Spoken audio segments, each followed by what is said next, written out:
Tididom by tidai oyura. Tidi.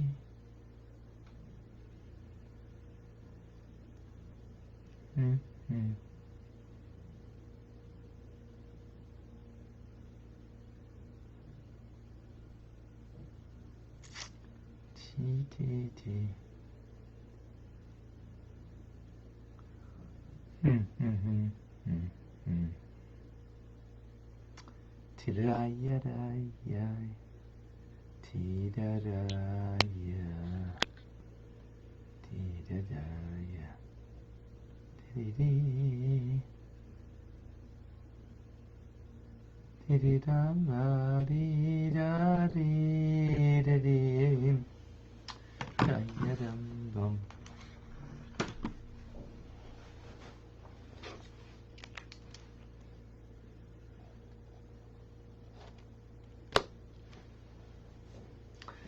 Oh, welcome to Tanya Today. I'm Rabbi Fine, coming to you from Chabad in Kadesh in Montreal, Canada. It's a privilege and a pleasure to share with you the Tanya on this wonderful day with Clem in Brisbane. Welcome. We have Rusty in Texas, Michael in Germany with us, Diane in London, Ontario, Elisheva from Georgia on the road to Florida. Okay. From one hot place to another, Georgia. Oh, that's where my daughter last night, or actually early this morning, gave birth to a baby girl. So I have a new granddaughter in the world. My daughter Mushki. Our daughter Mushki. So a Mazel Tov is Baruch Hashem, a big Mazel Tov in Georgia. So if you're in Georgia, you know, say hello. Liba and Davida in New York, welcome. Joseph is in New Jersey, where it's very hot and humid.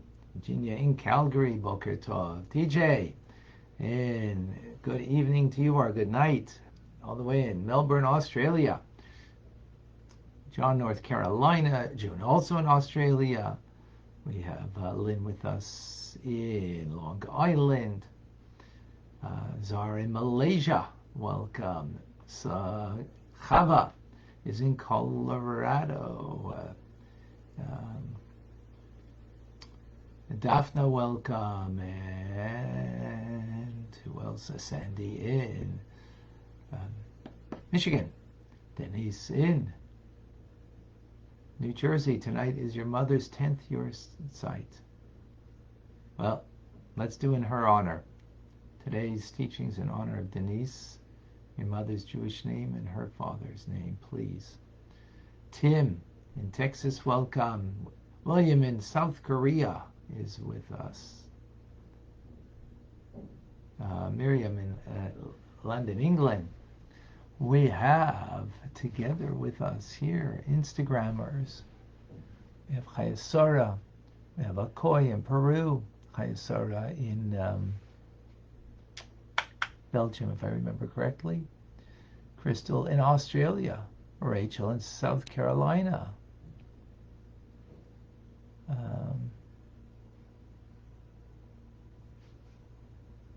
Amsterdam, that's where Chayasara is, right. Thank you, everybody, for the blessings. Ihima and Tetelabenta. We have Instagrammers with us. Marcy, Deborah, Michael, Celeste, Venus, Winston, Micha, J. Okay. Beautiful. Aliana is with us. Lori, welcome back, Lori, in North Carolina. Thank you for joining.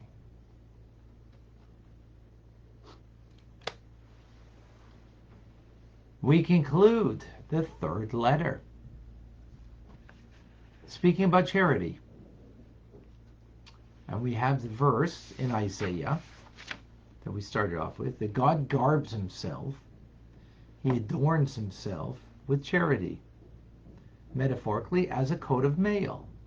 And the coat of mail is what the, armored piece of protective wear that the knights, and much more before the knights, because this is a quote from Isaiah, over 2,500 years ago, quoting this idea of wearing scales that make this armored piece to protect, but also have the maneuverability. And as we explained, that charity is similar to that in the manner that mitzvahs generally do not have a reward in this world until the times of Mashiach.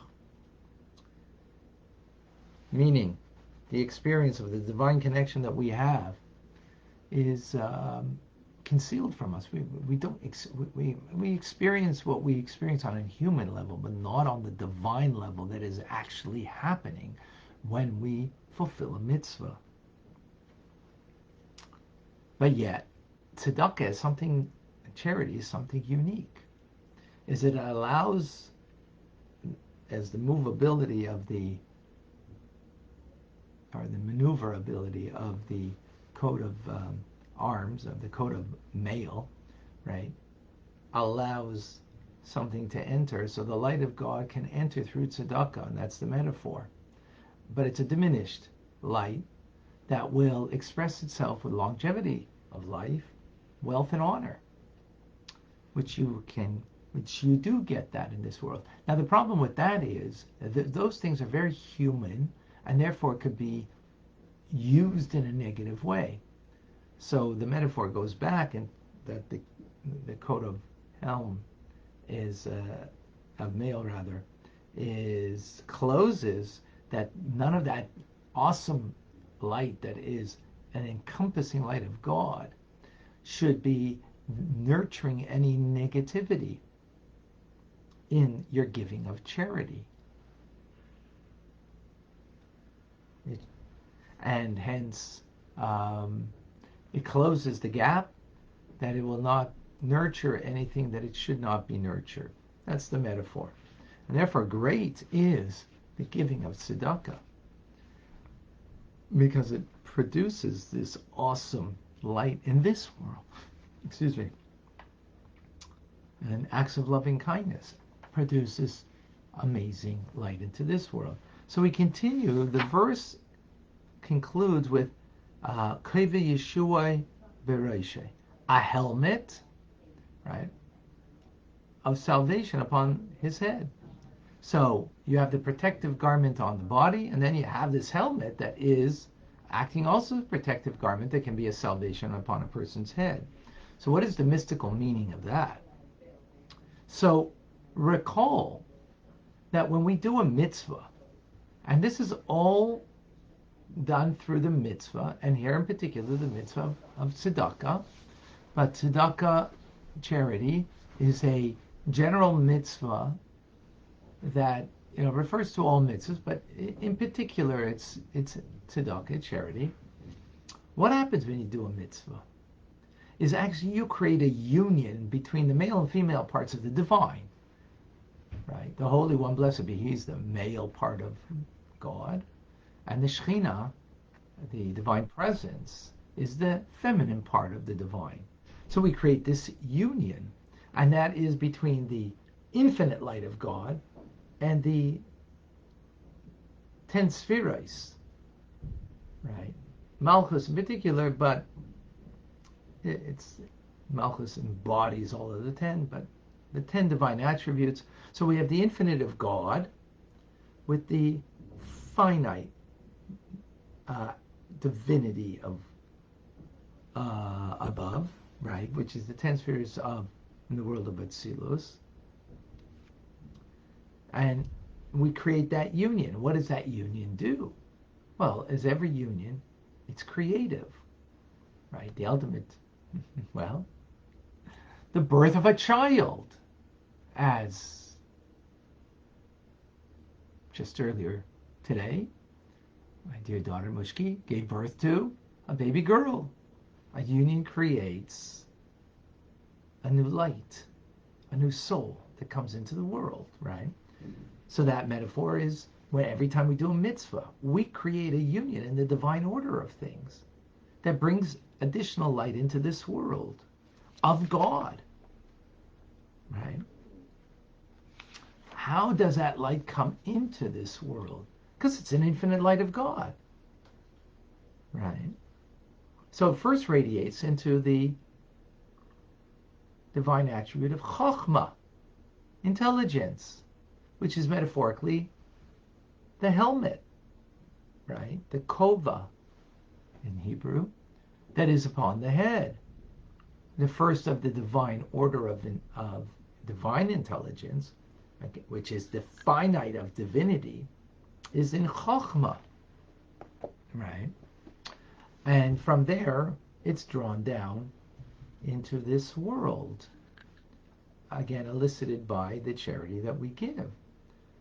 And here, the Koiva Yeshua Bereisha, this is then the meaning of this phrase, that the helmet, right, becomes the salvation upon his head.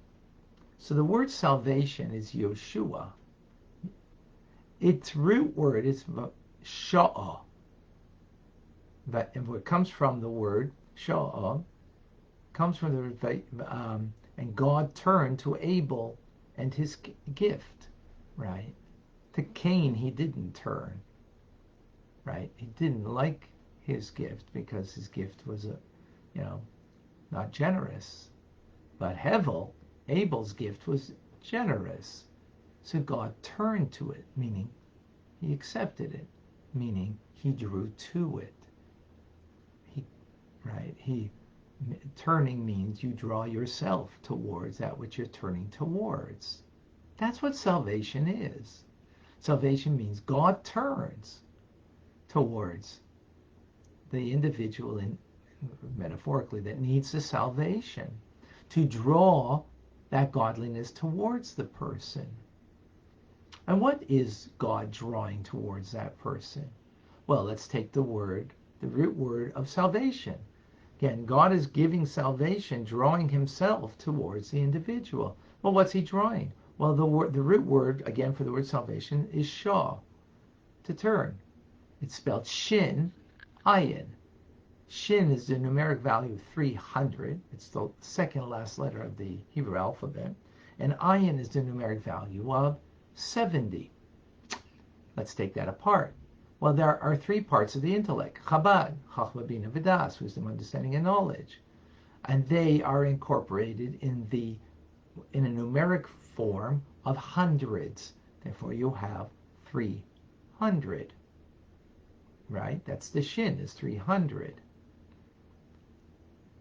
300. And then you have the ayin, which is 70. Well, 70 is broken down to 7 emotive attributes, right? Chesed, Gvura, Tiferet, Netzach, Yesod, Malchus. Kindness, power, compassion, endurance, victory, humility, acknowledgement, and Yesod, foundation, connection, and Malchus, sovereignty. Those are the 7. And they are in the numeric value of 10s. They are lesser.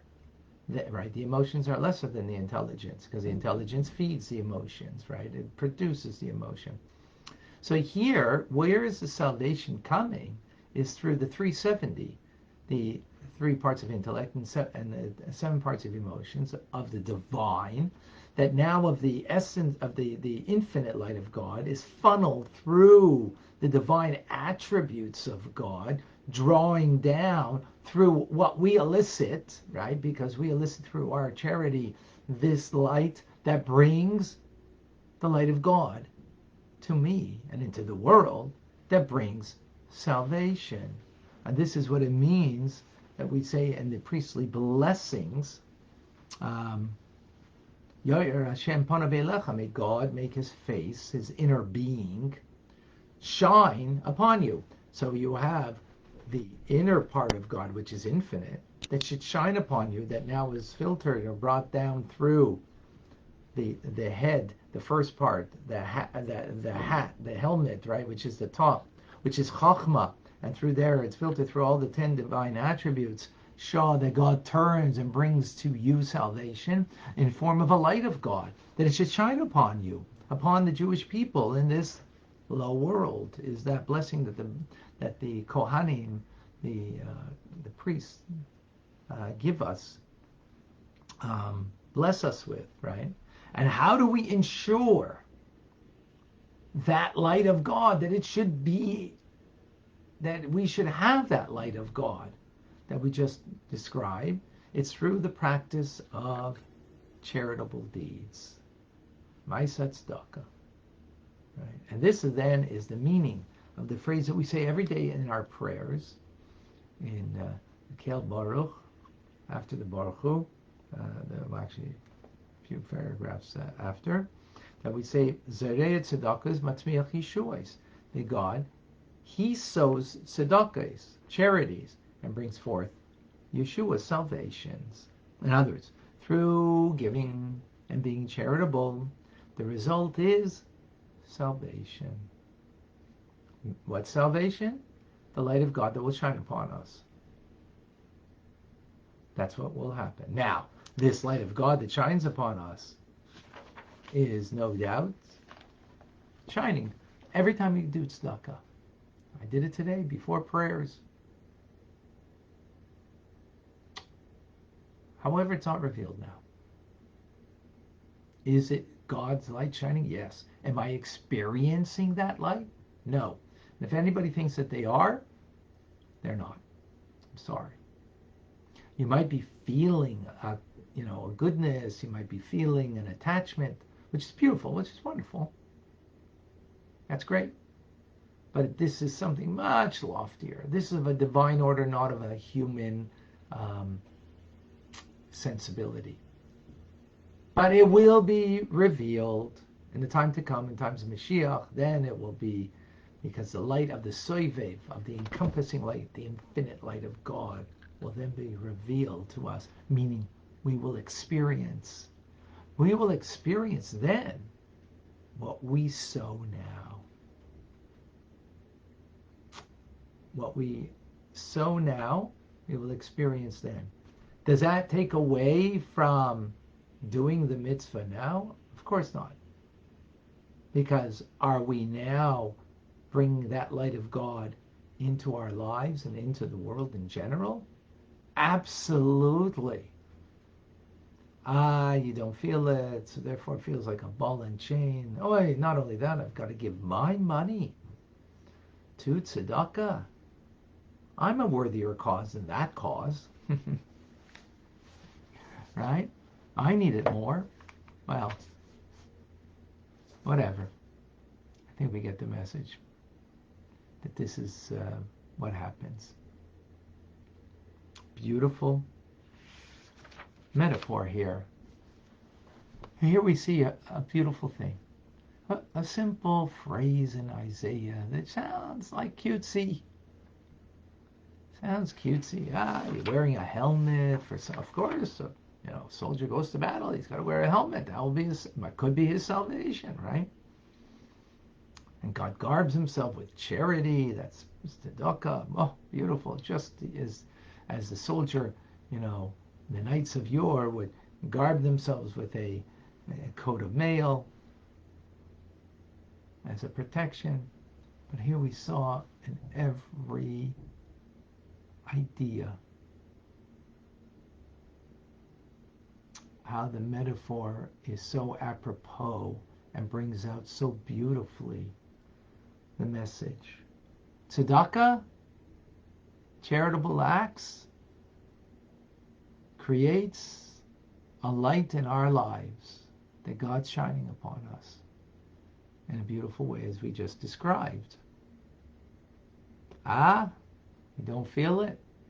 I don't feel that light of God, that I'm aware of it. Even sometimes thinking about it. Especially now that we've learned this. It's on our minds. So let's give tzedakah today. Right? If you have a charity box, put into a charity box.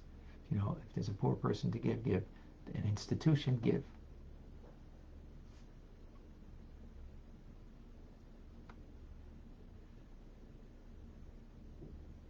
whatever, you know, if you have a local Chabad, give to your local Chabad.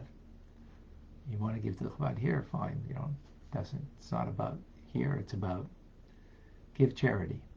And be mindful of this idea of how that the God's light is shining upon us, and how we explained it, you know, in some manner, and try to make it, you know, an awareness that will be something we will live with. All right, folks. Any questions? Any comments? I didn't notice any questions.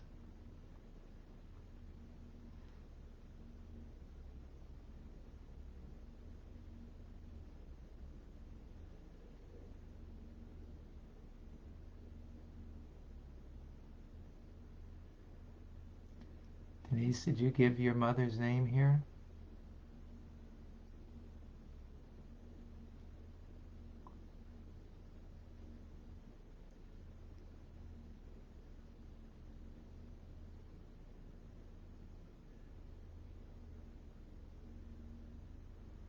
If you did, I don't see it. I lost the feed. Just wanted to say her name. Bring the merit to her. Why did the Rebbe say that our pushka should be in our kitchen? Oh, thank you, Davida. Excellent question. Let me, before I lose a feed over here, Nicole is asking, what is the best prayer to say to Hashem for my child who's currently sick? Ooh.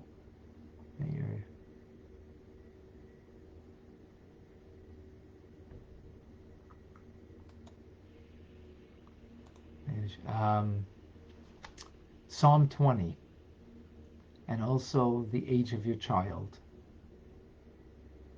The age of your child is also, oh, here we have Dina Bat Zohar. May her neshama go from strength to strength.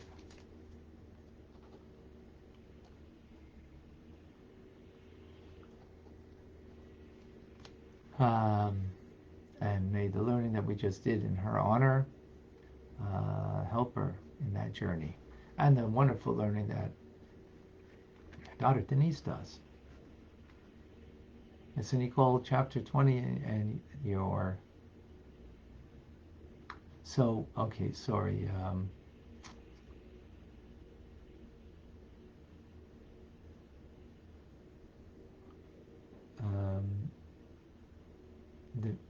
Davida, you asked a question and oh my gosh, I lost my concentration. Trying to keep everything afloat over here. Oh, all right. So the Rebbe spoke about having a pushka, a charity box in the home that you should constantly be giving. And he also spoke about having one attached to the wall of your home. An interesting idea that Rebbe explained, that now your home becomes an extension of a mitzvah, the mitzvah of tzedakah, of charity. Because now it's not just in your home, but it's in the walls of your home. The walls of your home, because you have a pushka attached to the wall of your home. So the four walls, as it were, so to speak, become now a vehicle of mitzvah, become part of the mitzvah. So it's creating your not just the environment of your home, because that would be just having a charity box, right? In your home. So actually, if you can attach it to your wall, and because of that, there are pushkas that have been made specially so they could be attached with, screwed to the wall, or you could put a double-sided tape, and that might not work so well because it becomes heavy, it could fall, and to attach it. And specifically, that Rebbe said in the kitchen, because in the kitchen, first of all, that's where the wife is,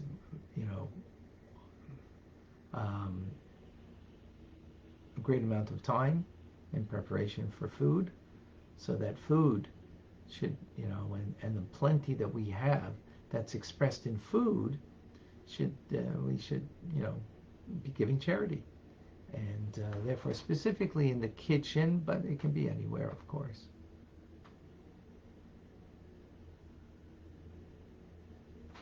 Okay, let's go on Instagram. Some questions over here.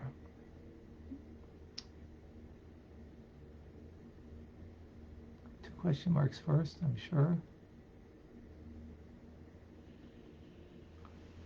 Are there certain levels of who to give tzedakah to first, such as family, community? Yeah. Okay, so thank you. Thank you, Vida. So yes, there's a priority order in giving. First is if you have family that needs, so your responsibility is to them first. Right? You need to give to your family first if they are in need. Then your extended family, which is your community, if you're part of a community. So like, you know, here in Chabad Zichron, part of the community, and being part of a community does not necessarily just mean, you know, physically that you're in the same place, because here we have some kind of community, you know, sense of community. Definitely in TRC, that's the idea. Tanya Rabbi community, so it's a community. So there's a sense of community there. So you would have after family, then your community. So it would be a physical community and beyond the physical community. Then there would be, you know, beyond that, there would be then other communities. It could be in your country, but then Israel would be also after that, and that would be, you know, that's the basic idea. Okay, thank you, Rachel. If giving charity with proper motivation draws down salvation, could it be applied that the type of salvation is equal to the type of charity? Probably. Others are more aware of what we're doing and doing it, but definitely, you know, there's giving and how you give it, what your mental, you know, state of being is. You know, if there's a joy in that giving, if there's when you give in a way that you're giving in a way that you lift up the individual that you're giving. Right? That's also part of how we give. Yes, so definitely we'll 3 questions in Instagram. There's another one. Okay. Oh, yes, there's Bella. So if a person is saved from a dangerous situation that has nothing to do with good deeds, that with the good deeds that you're doing in your life, how do you know it's got nothing to do with it? Maybe it has everything to do with it. You were saved from a dangerous situation. How do you know it wasn't because of your good deeds? How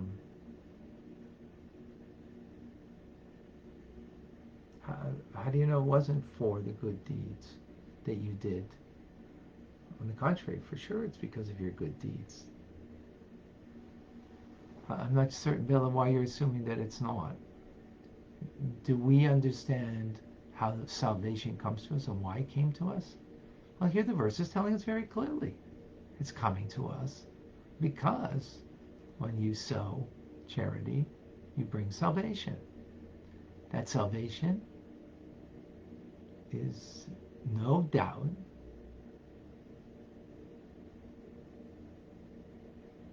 right. So we have also today's learning is for the refuah shlema of Nehemiah ben Tova Chaya. Is that Nicole? Is that your 4-month-old? Yeah, it's your 4-month-old. Okay. Let me mark that down. I'm going to write into the Ohel of the Rebbe. Nehemiah. Wow. What beautiful names. Nehemiah means the comfort of God. May He bring real comfort to you and to God, and a healing. The son of Tova, good. Chaya, life, good life. Beautiful. Okay. We're there for you. John, could tzedakah be said to be justice as well as charity in a nuanced way? Very good, John. Yes. The word tzedakah comes from the word tzedek, righteousness. We're going to have that soon. There are many letters from the Alter Rebbe, and many of them, well, actually there's 32 letters we're going to go through. Many of them deal with charity, and everyone giving a different angle on how important charity is, tzedakah. So one of them we will learn will be about how the word tzedakah doesn't mean charity, it means tzedek. It comes from the word tzedek, righteousness, just. And we will understand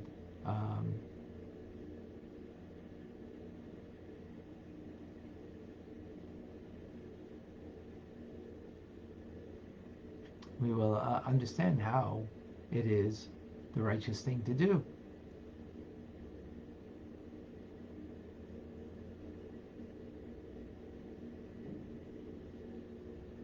Yeah, salvation has a different meaning than we ever thought of what it meant. Beautiful meaning that it has.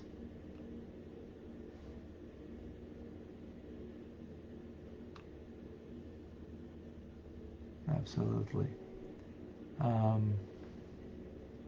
Okay, we're going to go into Rambam. Where do you get pushkas that we can attach to the walls? That's a good question. Good question, Elka. I mean, Judaica stores might have them. You might be able to get them online. Definitely if it's a Chabad connected place, and they'll have such pushkas because of the Rebbe's call to have a pushka attached to the walls of your home. Again, very important. And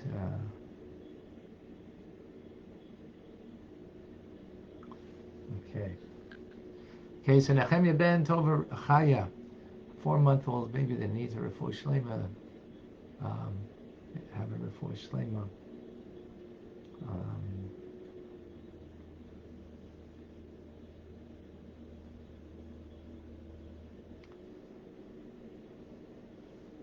Michael, please share with us. When we do tzedakah and this light builds the breastplate and the helmet and that's protect us, is it logical from bad things? Is it logical that like a breastplate in the battle and a helmet get damaged and has to get repaired? That this constantly giving of tzedakah and good deeds repairs the breastplate and the helmet again and again? And mazel tov to the birth of your granddaughter. May she be blessed and have a long life till 120 Amen. at least. Amen. Thank you.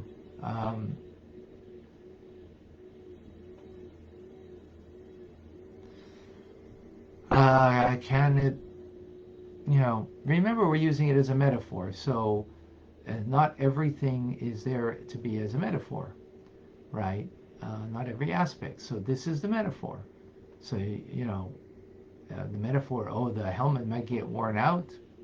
Okay, the coat of mail may get, damaged. It's not getting damaged, in the metaphor through the tzedakah, right? It's getting damaged because of some outside influence, right? Called a spear or something else. Yes, that's what I meant. Yeah, so that's not part of the, so we can't. That was the point of the not doing, allowing that light that comes, that gives us long days, longevity of life and wealth and honor, that it should not be corrupting us, because it can corrupt us. It could damage you, right? And that's why we, is having that awareness that it shouldn't be corrupting. All right, thank you, Michael. All right, John, just to conclude, he says he's constantly amazed at the different approaches to Torah, like a 360 degrees in a compass, right? Every angle is dealt with. Absolutely. I'm Rabbi Ronnie Fine, coming to you from Chabad Zuch and Kadesh in Montreal, Canada. It's a privilege, a pleasure to share with you the Tanya. Rambam is coming up. Please come and join us. A reminder, TRC this Thursday at 4:30 p.m. Eastern or Daylight Savings Time. That's New York, Montreal time. Do the math. If you're if you're in California, that's 1:30. If you're in London, England, that's 9:30. If you're in Israel, that's 11:30, and so on. But and if you are in Australia, is Australia now 15 or 17 hours? How many hours difference? 1 second. Well, I'll tell you, because right now in Australia it is 12 midnight, right? So it's 14 hours, right? So that means it would be 6:30 in the morning. Okay, good wake-up call. And those who didn't get a chance yet, please do look at the TanyaRabbi.org.com and do join us. Wishing you a wonderful day. God bless you all. And thank you all for the well wishes. And may we hear good news from little Nehemiah ben Tovachaya. All the best.